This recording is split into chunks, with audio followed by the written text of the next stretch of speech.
I am the Tofu Golem. Please enjoy the video. You have power and batteries ready. Now begin pairing. Turn the Xbox fully on and make sure the room is within a few feet so signal is strong. On the controller, press and hold the large Xbox button to wake it, then hold the small sync button on top until the logo blinks rapidly. Once done, move to the console and get the console's sync button ready. You'll press it next to establish a connection. You're now matching signals. Press the console's sync button for about 3 seconds until its LED blinks.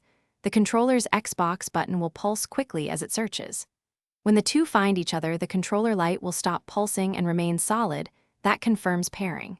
If you're pairing to a PC, phone, or tablet instead, hold the controller sync button until it flashes, then open the device's Bluetooth list and select the Xbox controller to complete the pairing.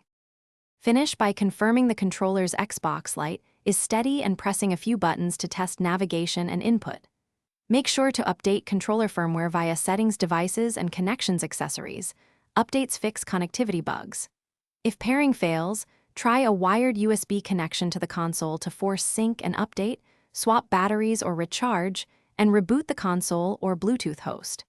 If problems persist, remove old pairings on the host device.